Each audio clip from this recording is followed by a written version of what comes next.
doing, David? How are you this fine day? I am just ducky.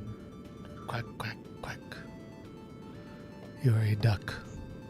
Yeah.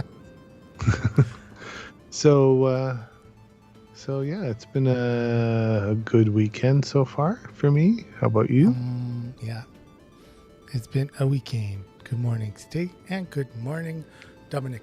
They said hello. Hey, how you guys doing? Well, there was some stuff that happened. Lots of stuff that happened.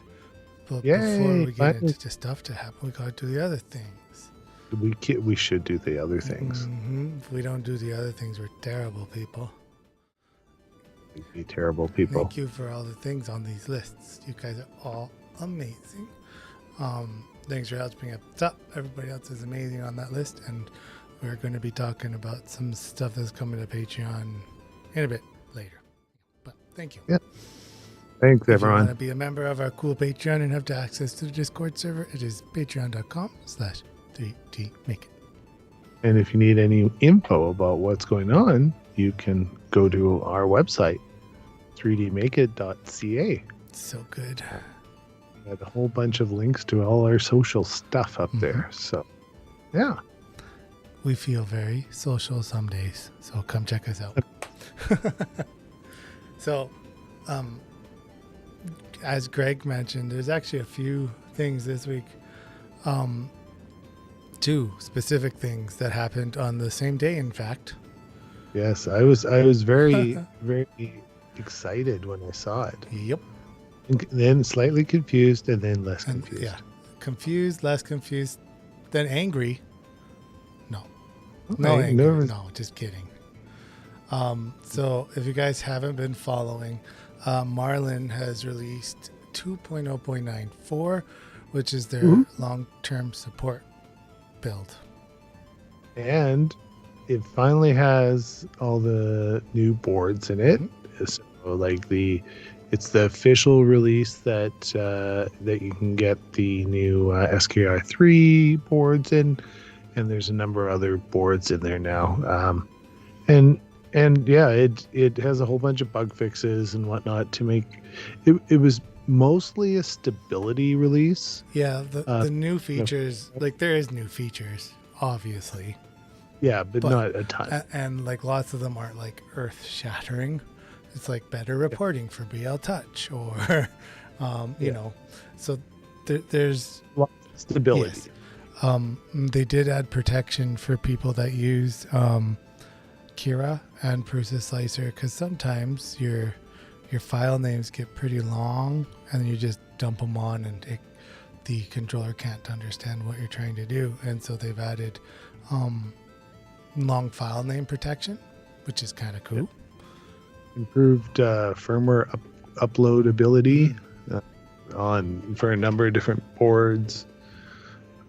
There's some new nozzle park and moving options, which I assume that's a lot for the tool changers and tool heads and whatnot. Yeah, so. I mean they've already pretty well like nailed the filament change, the 600 park. That has worked fine for a long time. So yeah, but they now support like magnetic tool heads. They support mechanical tool heads. There's a number of new types of tool head changing that they support, which it's really nice to see that they're covering the whole gamut. They're really good about that. There's one feature that jumps out at me, and like I don't know how many of you guys watching or whatnot use them, but like the laser safety timeout is a huge feature. So if you walked away with your laser active, you're not going to walk back into the room and become blind from the laser that's on. So like that right there is a big thing. I mean, you should never use a laser that's not enclosed in some sort of shield in general. Yeah, don't just put it in plexiglass. Use the proper like UV or the protection is, so that you actually don't like burn your retinas out. We don't want that. And I mean, thankfully, like at the hobby level, And especially when a lot of guys get back into them, they're low-powered blue lasers that can engrave wood, basically, but they could still damage your eyes if you stared at the light long enough.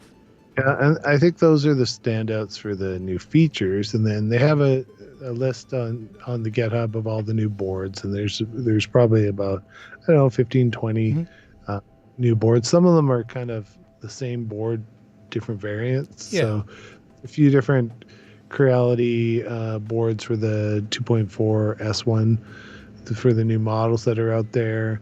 There's another 422 Creality board, and then there's the SKR, and then there's a new Panda Pi one. So there's a number in there.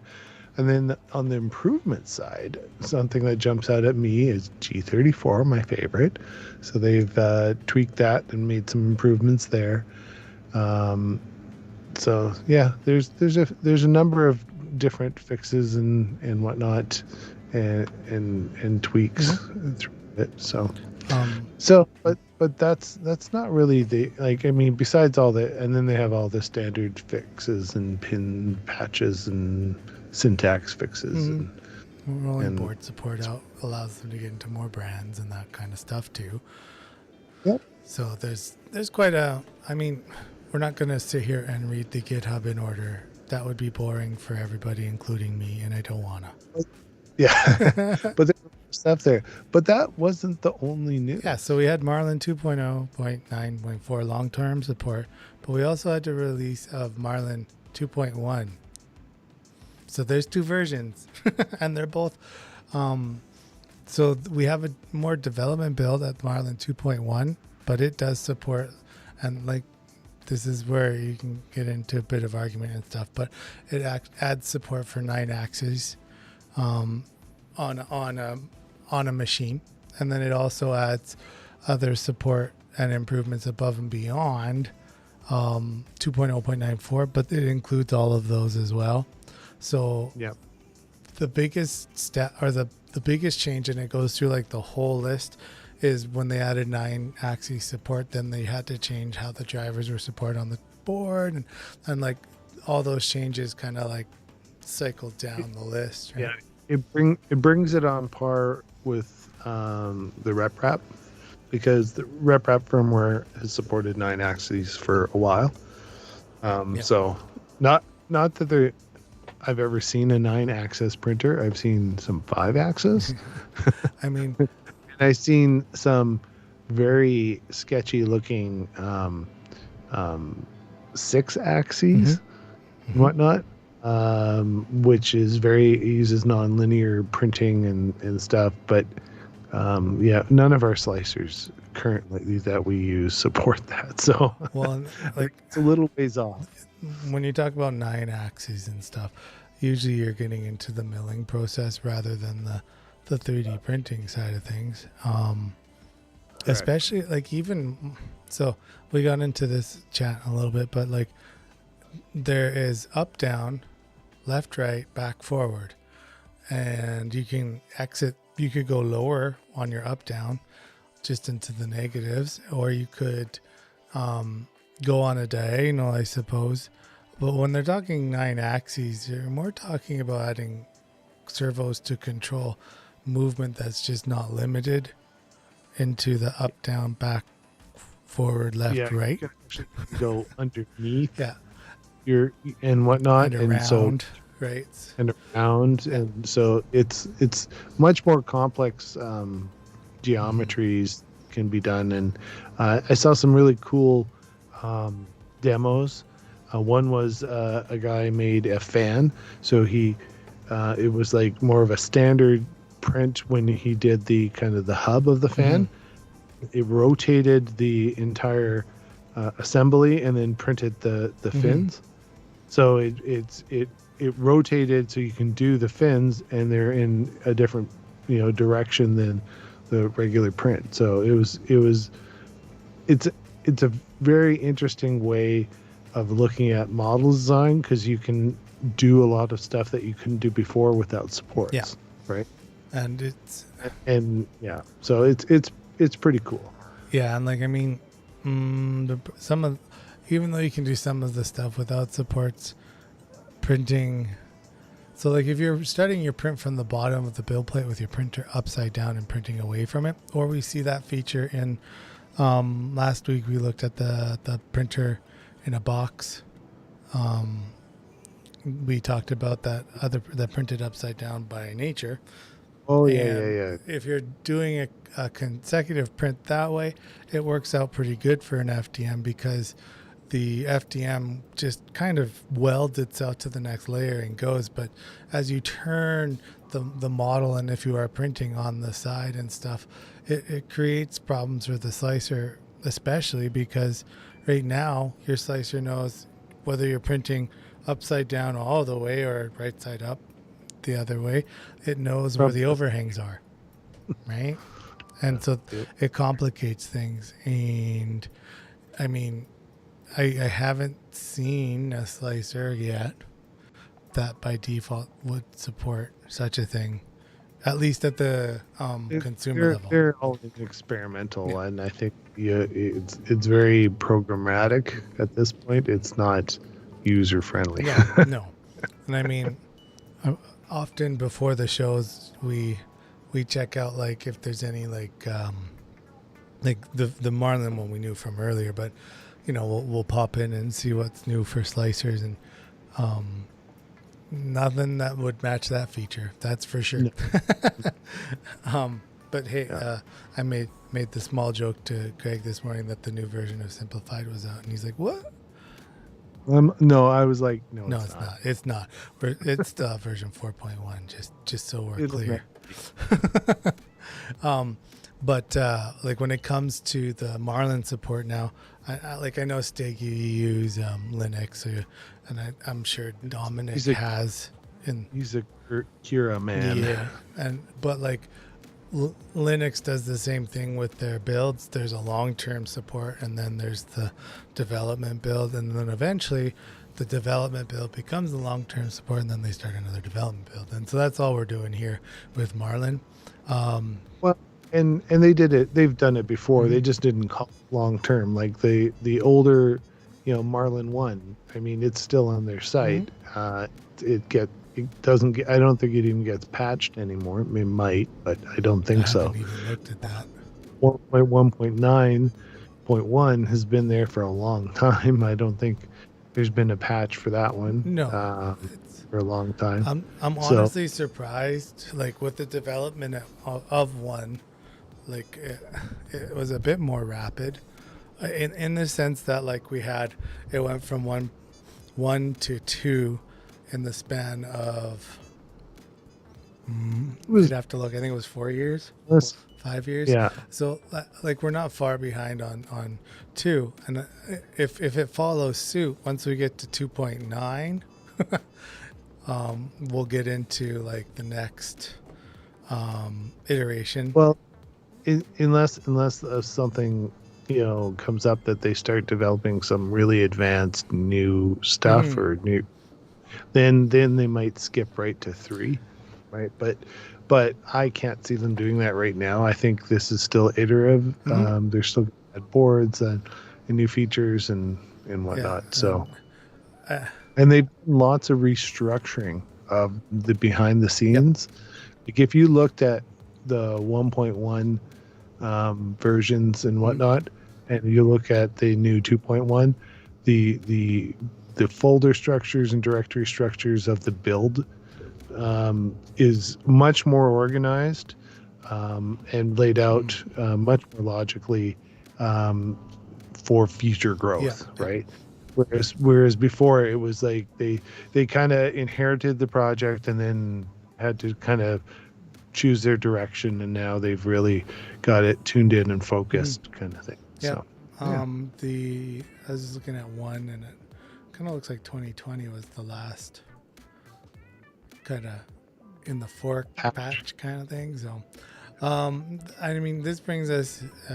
So this conversation about Marlin actually opens up like so we were talking about Marlin and 2.1 specifically with the 9 axes, and then it's like, well, can Clipper do that? And so then we went down that rabbit hole, and the answer is yes, but you got to do it yourself. It's not like a built-in thing. You got to make your own servos in the config file, and then it will do it. So, I mean, RepRap does it as well.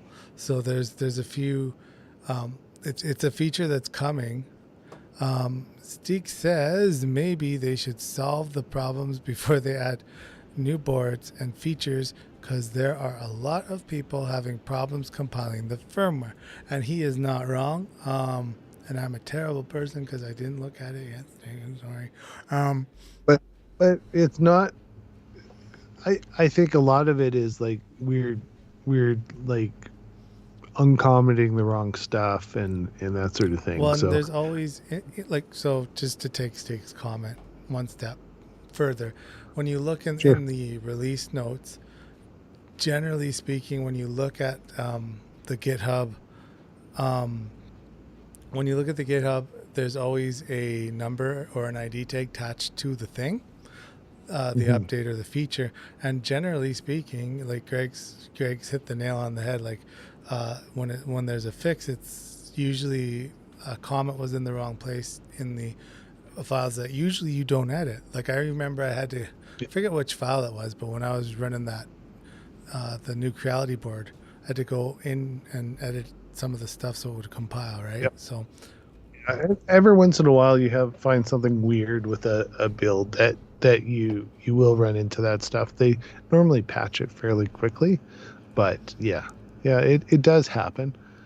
So. Now when we talk about like, it's an interesting conversation when we think firmware, because firmware is really what drives the printers. But I think it was in, just double check, hold on. Yep.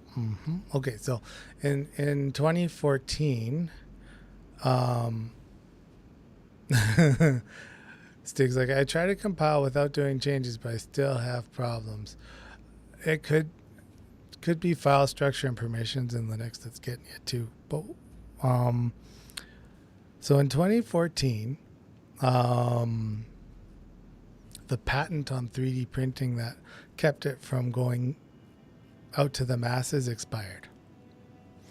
Yeah. So that opened the door for the RepRap movement, full swing, and we started to see printer manufacturing spin up for 3D printers, and it brings the question, and I know you guys will have some pretty good insight into it as well, but what's the real future of 3D printing, and has it cooled in this since it's come out? Like, is it stagnant? Like, what's the overall, I guess, growth pattern and future for it? And there's lots of different roads to go down. I think the biggest one, especially right now, could be to tackle the supply chain struggle.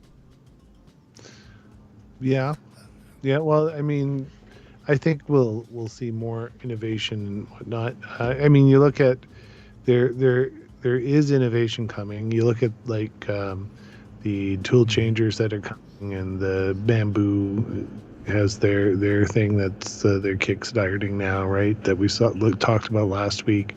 There's a number of stuff coming, but I think the trend is up, but I think it's been pretty steady since. And I think you were digging into some charts. I got some stuff, but I like, before we look at that, I think like the so when I think 3D printing, like, the Bamboo is a fine machine if it works as they advertise it. I mean, but we've seen filament changers before. We've seen like so. Is it an advancement?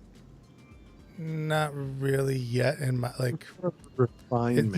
And we saw that with the before the Bamboo. We saw that with the Anchor printer too, that just came out. Like, it was touted that you could take it out of the box, not know much, and print. Mhm.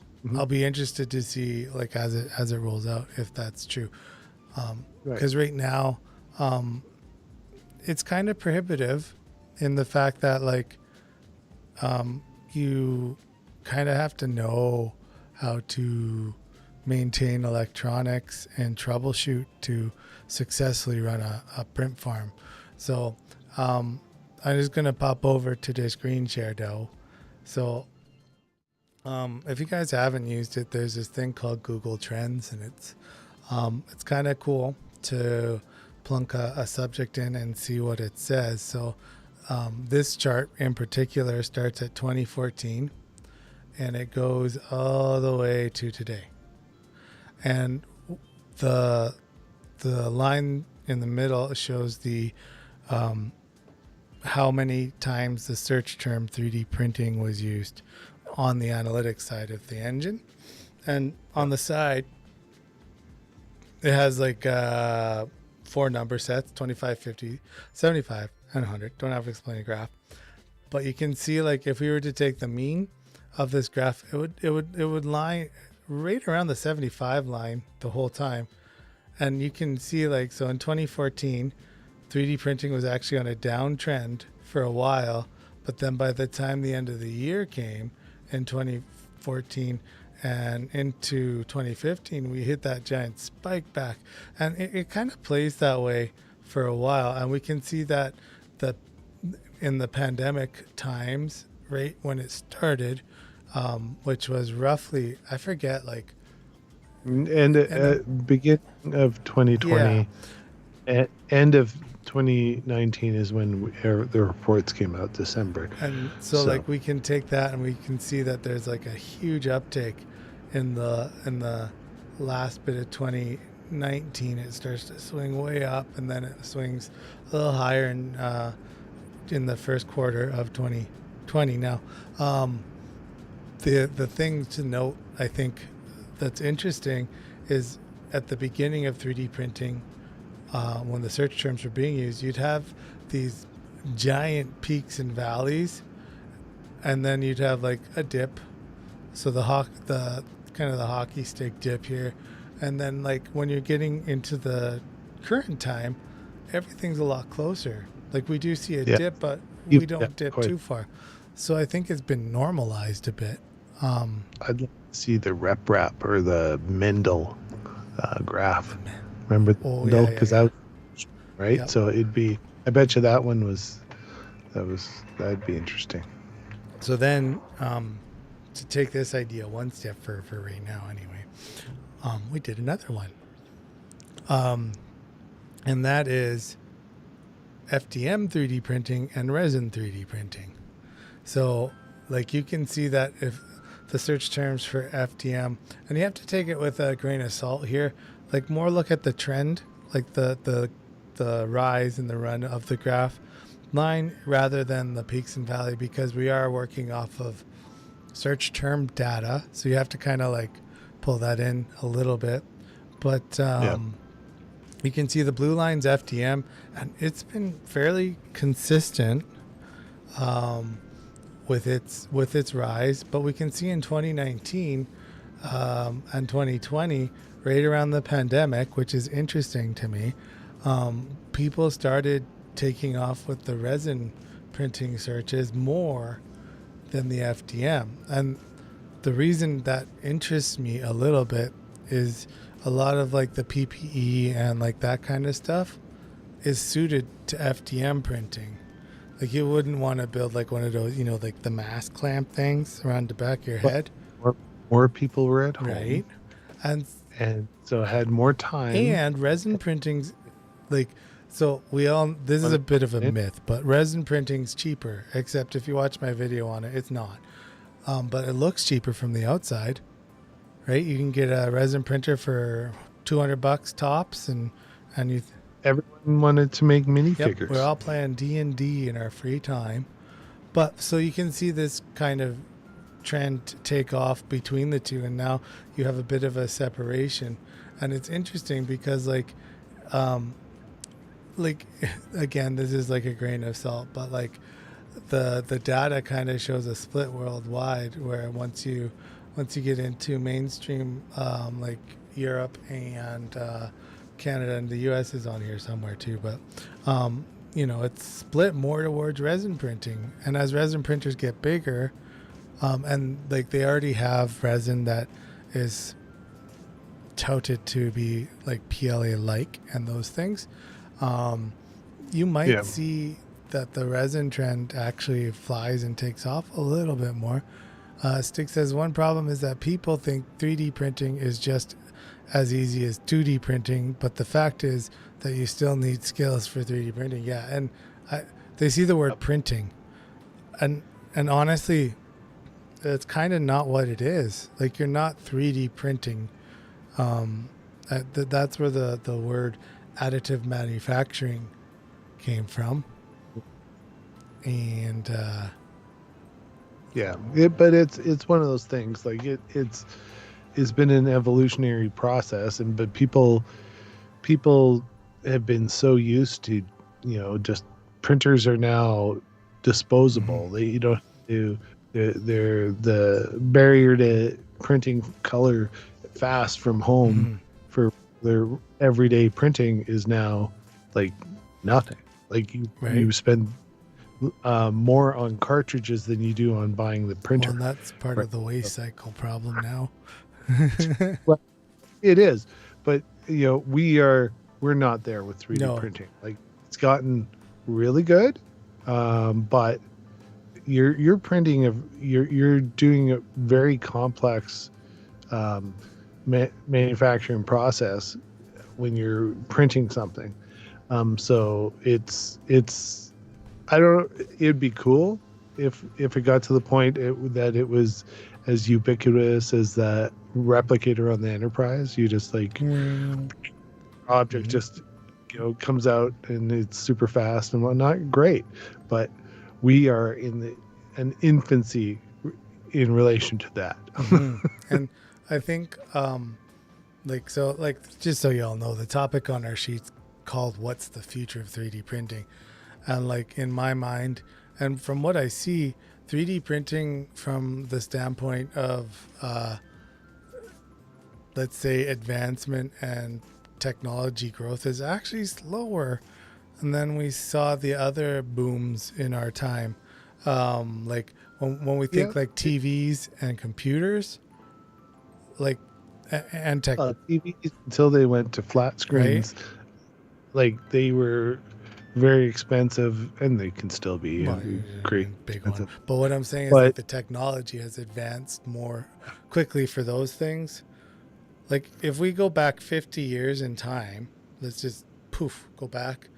I mean, we had very rudimentary TVs that, they had remotes, but they could have been the clicker kind. And, but if we go back in 3D printing history, which is about 1984-ish, I think we could say, was like kind of like when it started to hit industry and the patents were flying out. We still use the exact same thing. Like think about your telephone from 1980, so let's say 84 to now. We don't have home phones. We have cell phones that can do everything we need now.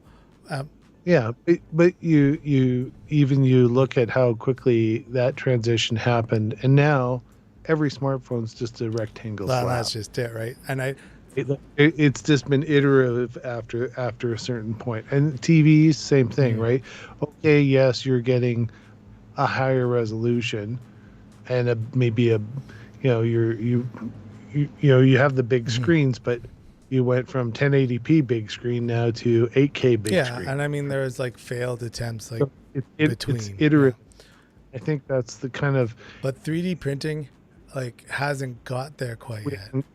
No, it's getting there, but and someone's going to come up with some, technology that they can incorporate, or maybe it's being used elsewhere, and we just haven't, someone hasn't realized that, hey, what if I use it for this, right? And that's the way it works. There's like outside the 3D printing discipline, there's probably technologies that you can bring in that will enhance it, but people haven't made that connection No, yet. and I think part of the issue, like when we look at the future of 3D printing, and its start off too, right? Like, um, I is agree. is like um, when you think about growth, patents slow down growth, and 3D printing was locked by a patent for a very long time, and that's kind of why when we went from 1984, where the to 2014, a 3D printer was the same thing that whole time.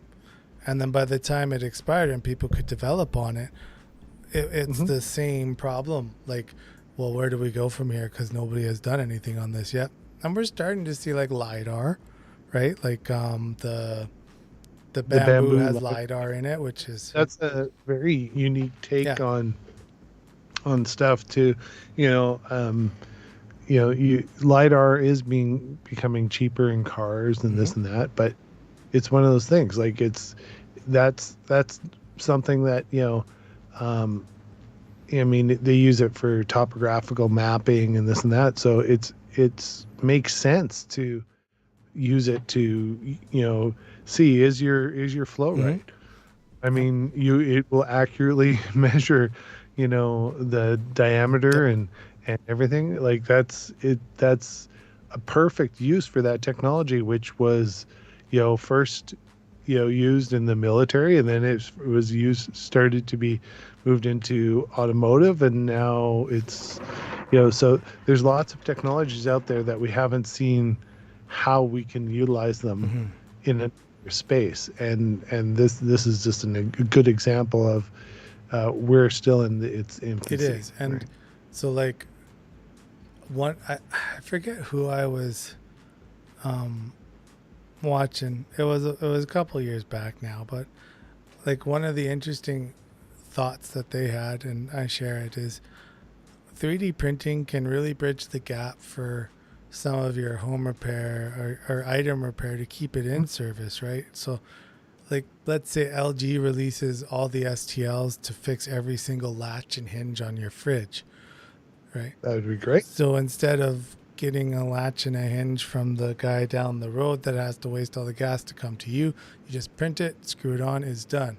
Or And automotive, they're doing this now. Like there's a bunch of companies that have some classic car divisions and whatnot, and what they're doing is they have a full 3D printing shop. So if you have like an old Maserati or something or something that has been out of production and good luck getting parts, they have all the mhm, designs. They're slowly converting them over so that they can do custom parts. Now, one step further, like you're saying, is if we could do our own custom mhm, parts, right? That's perfect. So there, it's already in industry mhm. now, but now it needs to come one step further to bring it home to us, right? That would be And awesome. like we have companies that are forward thinking in the fact that this technology 3D printing exists, so why don't we support it and allow it to happen in our vehicles? So like the Ford Maverick has the slot in the back that you can print your own attachments. They give you like the S or the model for the Yeah. how it slides in, and then you can model whatever you want that clips onto it, right? And then I think there's some, if I remember correctly, they use the same system in the bed of the truck as well. Yeah, they also have it on their Mm-hmm. dash, and there's a number of different spots where they give you the Yep. dimensions so that you can, design a part for the Yep. community and that other people might find practical. That kind of stuff is great, and I And I, think I yeah. think moving forward we're going to see more And of that's that. where the I think that's where the growth will happen, because like when you read articles about like the future of 3D printing or how to make 3D printing relevant, it's always two things, right? It's always start 3D printing when people are in school. So the younger you get started at something, the more likely you are to understand it as you grow up and Yep. innovate on that, right? So like the more kids that you can interest now, that's a future of people that are thinking of change already. And we haven't seen that 100% yet with 3D printing. Like Well, but we're we getting are. there. Like Greg and I forget what we counted. I think it was like 140, wasn't it? I forget how many printers that we've done in the Yeah, it school. was 140 with our courses and whatnot that we've gotten into the hands of Yep. educators. So that's really cool. And some of them, Mhm. yeah, they've done a course twice to get a second printer, but um, Yeah, some of them are doubled up, it, but that's fine. for the most part, I think there's a lot of unique printers now in southern Alberta here where we live Mhm. that people are being exposed to. So, and I think that's a great thing. I think we need to expose people, and it's not for No, everyone, but but it is for a if lot. if you if you've never seen that stuff before and you didn't even know it was there, it could tweak an inspiration to someone. Mhm. Like, oh, back in my day, Back when I was young. we had industrial arts, it was called, and that we did Yep. drafting, which you got exposed to. We did the photo lab, and we did developing with chemicals and everything. We did woodworking, welding, a little bit of everything, like just a whole bunch of different things. Plus, you had your art and this and that, but it was nice to have kind of, because you were Mhm. exposed to a lot of different things that you didn't Yep. know maybe was even out there. And Like so ironically, I didn't do any of that. I learned CAD 10 years after I went through schools, right? Like I I learned CAD in 2014, 13. And it just was I'm gonna tell something you, we never did. should I We learned had CAD before. or started playing with Mhm. CAD? My mom worked for the Saskatchewan government as a draftsperson, and they got a compact portable. It was basically a giant Mhm. suitcase computer. The keyboard popped off the Mhm. front. I think it was an 8086, maybe 8088. It wasn't even a 286 back then. And I had to load floppies to get CAD to work. And CAD back then was not very graphical Mm-mm. and this and that. No. It was very, very Yeah. simple, but that was my first exposure to CAD, and that helped inspire me. And so I was like Mhm. 10 and maybe 12 Yeah. kind of I, thing, and back then, and that really kind of piqued my yeah. interest. So Like I did 3D modeling, but it wasn't CAD. Like, it was like Blender and stuff like that. So, but I mean, how you get into it is um, dependent on the resources you have, and that's why like starting in yep, school, getting those 3D printers out there might help us. great for Yeah. exposure, right? So I think anything, like, whether it, I don't care if it's drama and you're doing a play and learning how to do some costume stuff, and oh well, we can add a 3D printed nose to this character or whatever. There's lots of different ways to incorporate it in multiple disciplines that isn't just 3D printing or science or Hmm. whatever. You can utilize it And anywhere. And I think that's the same with it's anything, true. right? Now there are trends. So like we looked at the thing, and FDM is one of the most what's the right word? It's not basic, but FDM is a good foundational start because it's instant gratification. You don't have to The, wait and then wash it and then cure it and then wash it again and the barrier to entry is yeah. lower. So like even though you look at like an Ender 3 at 350 or an Algu Mars when they're on sale like 200, it's probably better to like start at the FDM level, and then if you choose to work through the resin. Resin is great if you're printing minifigs and that kind of stuff.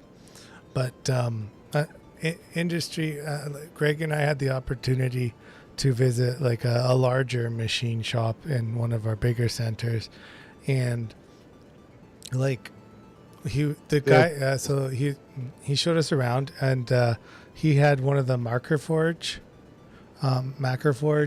3D printers, which is the metal filament suspended in like almost a wax, and yeah. he had the sintering station. and like the setup itself was pretty darn expensive, but pretty $100,000. darn expensive. And And then on top of that, like he showed us the sintering station for the metal, and like the cost he pays for the gas to run that thing. He actually like hacked a custom system so he could save some of the gas costs because it was just so expensive. So there's some of these things like 3D printing metal parts for a car. Is it feasible? Well, I guess yeah, but is it practical? is it cost No, effective? no. Like the classic car part that he printed was a part for the Mhm. carburetor, I It think. was, yeah. Right? And so like the number of hours he put into it and what he'd have to charge this person for the part, like, would have been like, I think it was going to be like probably like $12,000 or $13,000 really realistically or more, Well, um, yeah, for because and materials and everything just to recoup that, because I think it was like 20 or 30 hours to print plus 20 or 30 hours to wash plus 20 or 30 hours just to censor it, right? and like generally speaking, when you look at when you think production 3D printers, that's what you're looking at right now because that's a fast system. You can do it at home for cheaper. However, when you do it at home, you are going to lose some of that advanced manufacturing stuff. Like before Yeah. that stuff gets sintered, it just crumbles if you squeeze it too hard. Oh yeah, it's a powder. It's so the standard sintering, like the non, like this one looked like a traditional 3D printer, Yeah. right? It had filament, and the filament went through, and it had the filament was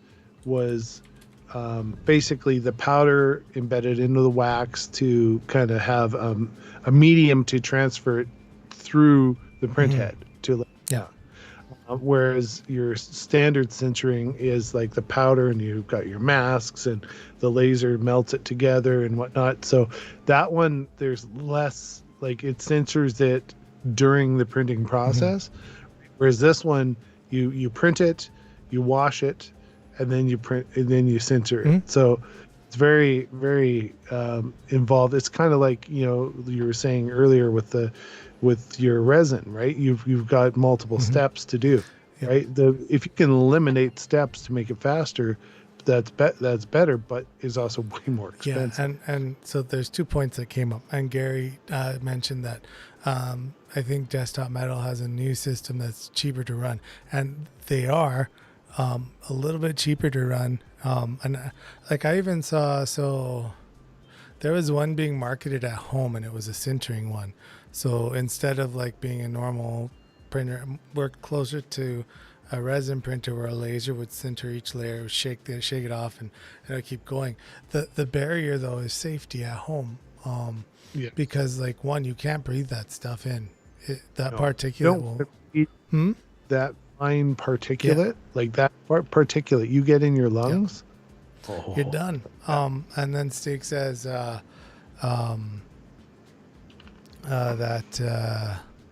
what is it? Mercedes uses a 3D printer to make parts for Rich's cars. It's a lot cheaper, and you're not wrong. Companies that use it, so Tesla uses printers for prototyping too, and companies that get behind it can actually do it effectively.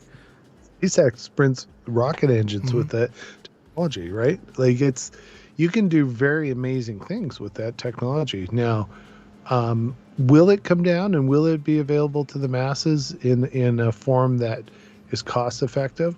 I think so. It's going to be a ways off, but I think it will.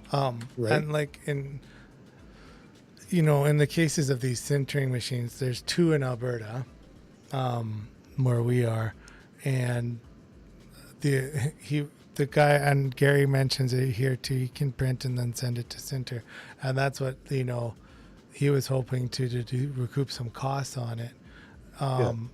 The system itself is prohibitively expensive for entry grade. Like you're talking 100 to 300,000, and just a home version of it is cheaper to send your file to the printer. Yeah, it would be, yeah, here's my model, Yeah. print it for me, because trying to print it at home and then send it away for sintering, the chances of that model surviving the shipping, Right. right? Because it's so fragile at that point. Now, once it's I can't even say the word, Center. sintered. Once that's done, it's 100% metal. It's you can weld it, you can do whatever. Like it's fully a metal part. All the wax is gone, everything's gone. Like it's 100% And like metal. I saw another one. So Gary mentioned Proto 3000, and then Local Maker mentioned it's called Virtual Foundry, and yeah, they have this stuff, and you can get the filament and then print it and send it. And I mean, again, it's not impossible to do at home. It's just some of the things are prohibitive. Yeah. When you like, so Dominic and Stig are joking about dentures, and you can print your dentures now. Yeah. Yeah, you can get you have your medical grade resins. My crown in right? my mouth is a resin printed, glued into my head crown. So that was the process. You'd have to replace all your teeth, guys, if you went with titanium. I'm just saying. you wouldn't want to just do a top plate. We'll have to call you I was guys gonna Jaws. say, I've seen this on TV. He was a bad guy. That in James Bond. So like, I'm not saying, so just on the process, like metal 3D printing, it's been around for a long time. They have been trying to bring it to us at home, and people are getting closer. It's just the actual sintering process requires a lot of heat, which means special gases, which means more equipment. And you can print and send it, but like if you were to print a part at home and send it, like even for us, let's say the fellow we met in Calgary said, yeah, just here's a roll. If you can print it at home, and then we'll sinter it here. There's no way that piece is making it up there in one piece.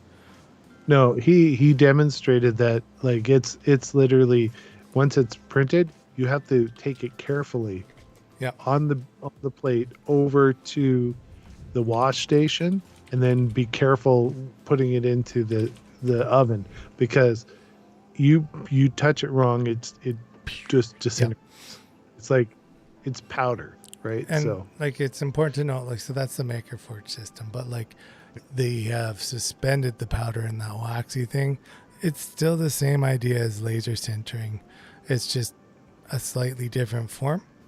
And that particular shop, it was interesting because he had the metal, the Maker Forge there, and then he had bought an Ultimaker for the prototyping, because he recognized that to rapid prototype like the manifold pieces and that stuff, he had to modernize the technique a bit. And so, yeah, he rapid prototyped. And I think he was using ABS, if I'm not mistaken. I think he was. Yeah, he was using ABS, and that was on a Ultimaker, wasn't it? Or so. So what about metal and PLA instead of wax? So suspending the metal, the reason they do the wax is because in the sintering process, it actually cooks off the wax. No, they wash off the wax right. first. They wash it. It goes into a bath and then sinter. So like PLA, you couldn't wash out. So even if you sintered it after, your part would be weak comparatively, because you would have that plastic particulate in it still. And I don't remember what the chemical was in the bath. It looked like the dip from Who Framed Roger Rabbit. Yeah. But so the way the process works is after it's printed. So it looks like standard FDM printing when you print it.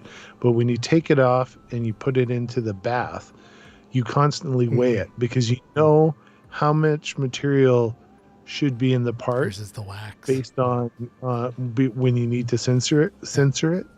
See, I can't say that word. Anyway, sinter. So you then take it, you wash it, and then you weigh it, and then no, it's still too much wax, so you wash it again, and wash it again until you have all the wax dissolved. And then all you have left is all of the metal material touching each other without any wax. And then it goes in the oven, and it was like 30, 40 hours or something in Yeah. there like that. Yeah. I can't even remember the temperature. And then when you took it out, there was another stress test you did to it. And if it wasn't done, you put it back in. So when it prints a little puck thing with it, so that you can then take that puck. And this is, I guess, a standard in the aero industry and whatnot. Canada does it too. Yeah, and so you take this little puck, and then you can validate how strong your part is and whatnot, based on, because it was printed at the same time as the part. And they're like, it's amazing. His process. shop, like this guy's shop, started printing parts for planes, and then he kind of branched out into other manufacturing parts. And it's the de Havilland something. Yeah, and then it also, like, for quick prototyping, they had the 3D draw table, so they could just do a part on, trace it out, throw that into CAD, spin up the right angles, rotate it, and then print it. So, I mean, and he had, like, that whole shop had like lathes, everything a maker could dream of. It was amazing. we didn't take too many pictures because. Is that something you guys would like to see? Like the metal sintering stuff, because we could probably arrange it and do a video on it again. But the future of 3D printing, let's circle back to that. So we have like this metal printer that works like a PLA printer. We have metal printers that work like a resin printer. Or do the resin printers work like the metal printers? Whoa, mind blowing. I think it's very cross discipline, it is. Right? And I can't wait. I love innovations. I love new stuff, and so I'm always interested in the new technology. Like, you look at that new twist on resin they did, where they just basically they had a vat, and then they spun laser around it, and basically you made your 3D object when it finished its 360 spin. Your object was in the resin because it reacted at a specific point in the resin. So, like, it printed the whole thing like in like less than a minute, and mind you, it was like maybe a centimeter tall little vat. Like, it was tiny. Oh yeah. But they printed the thinker. Yep. And that was like what, 3 years ago now, I think. Yeah. So I mean, just imagine how they progressed on that. So I think it's fascinating. I think it's coming, and we'll see more all the time. All I can say is I hope for real innovation. The future of 3D printing is friendly. It's something that will help all of us revolutionize how we consume products. I mean, everybody in this chat and watching right now has an interest or at least a little have dipped their pinky toe into the hobby, right? So it's like, this isn't going away. It's just finding ways to improve upon it. And unfortunately, or fortunately, I don't know which one it is. The manufacturing is usually done for 3D printing at the least amount of cost for the same printer, right? Yeah. So, like, and I'm not knocking the printer because I have a bunch of them and I love them, but the Ender 3, sure, there's an S1 out, but prove to me that it's different. It's not. They added a BL Touch. They added in more stuff that we all add onto. That's just it. Like the drawer from the one. What was it? The V2 came with the drawer, and that came off of a thing that somebody had designed. And Thingiverse, a BL Touch. Everybody throws it on there. Well, let's make a CR Touch and throw it on, right?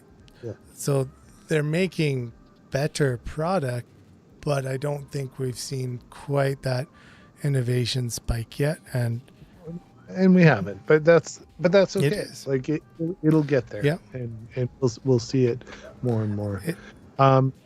It's almost the time that we got to do the thing again. I have it queued. Hold on. Thing. Done. Nailed it.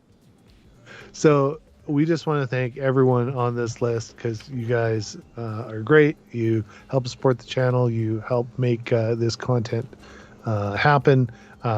We are working on getting some more stuff out. David was already talking to me about boards he wants to use, and I happen to have a few extra boards here. So we got stuff coming out, and we definitely, I know, want to thank everyone because that some of those boards, your funds have gone towards to make that happen. And if you want to join us on Discord, and where we have some great chats and everything, if you become a Patreon member, you get to join us in the Discord, and so we'd love to see you all there. Remember, it's patreon.com/3dmakeit. And Yes. for all the other information, 3dmakeit.ca. Yeah. And if you guys just have general questions for us, info@3dmakeit.ca, just fire us an email right there, and we are more than happy to help you out. I know David's been working with Stig, some firmware stuff. Like working's a strong word. He sent me stuff. I got sick and then I forgot about it, and I'm really sorry. Dominic asked, and yes, this is the closing topic for the day. That's why we kind of left it here. We had discussions of the workshop, and this is how the registration is going to work. This first workshop will be made available to patrons at any level. So if you're not a patron and you want to join the workshop, get on Patreon. We'll figure something out. Maybe not for the first workshop, but for sure for this first one, we want to focus on our patrons, because they've stuck with us for a long time, and we appreciate everything that they've done. So then we can also work with them on, because they may have suggestions on tweaks and whatnot. We haven't finalized any topics or directions for this yet, but we kind of got. You've heard some discussion on last week and whatnot. We've got some ideas, and David's got some ideas. My brain is full of ideas. It hurts. So we will be doing something, and then if it goes well, then maybe we can widen the net a little. Yeah, and like the timeline on that will probably be end of June sometime, maybe. I say that because we, like Greg and I, will probably start going out camping more, trailers more, and we won't be around as Father's Day. I won't probably be around for a stream because I will be out of the country. We'll see. Might be able to squeeze a stream in, but it'll be poolside or something. So. But take this away. If you're a Patreon, check Patreon for the updates on the we'll post in the Patreon Discord and our Patreon chat on updates as to when the workshop will happen. If you're already a member of Patreon, you got the workshop included. So don't worry about that. And then we'll work a little bit towards a solid date. But aside from that, I think we shall bid you all adieu for the day. Thanks for coming. And thanks, nice seeing you, Gary, and Local Maker, and everything in the chat, and Stig, and Dominic, and it's always great to have. We always have really good conversations and engagement in our chat. So, and don't forget to like and subscribe. Yeah, there you go. There's Ray. Thanks, Ray. We always say it at the end, but it's serious. We cannot share any of the videos that we do to any forum, and we depend on you guys to share the good content, not the bad content, the good content. And thanks for coming, and we will catch you in a week. Bye.